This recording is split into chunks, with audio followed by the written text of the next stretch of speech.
ሰበር ዜና። ሰላም ጤና ይስጥልኝ ውድ አድማጭ ተመልካቾቼ፣ ዛሬም የቲክቶክ ጦርነት እንደቀጠለ ነው። ይሄ ቪዲዮ ለሁሉም ይድረስ ላለሁ የብሩኬ ወንድም ቲክቶክ ገብቶ በእናቴ ከመጣችሁ አድናቂዎች ሆናችሁ ምን ሆናችሁ ባናታችሁ ተተከሉ ብሏቸዋል። አዎ ትክክል ነህ። ቲክታከር ሲቀር ይቀራል። የማትቀረው የማትቀየረው እምዬ ብቻ ናት። ሁሉም ሰው ተቀያሪ ነው። በጣም ትክክል ብለሃል። ስለዚህ ዛሬ ይሄንን ድምጽ ሰምቶ ታዲያ ለምን ታጨበጭባላችሁ? በጣም ነው የሚገርመው። እንዲሁም የሩታዬና የሀይሚ አድናቂዎች ጦርነታቸው እንደቀጠለ ነው።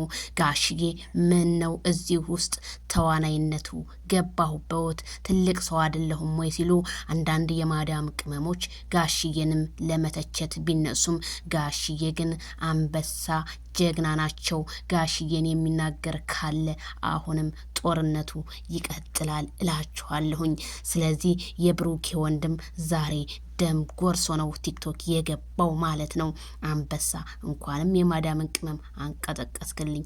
ምክንያቱም በማያገባቸው ልክ እንደ ዝንብ ጥልቅ ጥልቅ ጥልቅ ጥልቅ ማለት አይታክታቸውም። እውነቴን ነው የምልህ። ሀይሚም ብሩኬም አንድ ናቸው። ስለዚህ የሀይሚን እናትና የብሩኬን እናት የሩታን እናት እየዘቀዘቁ አሁንም ቢሆን ከዘቀዘቃችሁ ወደ 7ኛው ሰማይ ነው የምልካችሁ ሲል የብሩኬ ወንድም መልእክቱን አስተላልፏል።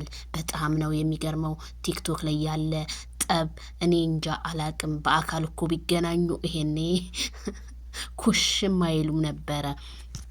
ስለዚህ ሀይሚዬና ሩቲ ንግስቲቱ ሩታ ንግስቲቱ ታሸንፋለች በሚለው ዛሬ ቲክቶክ እየተጥለቀለቀ ነው።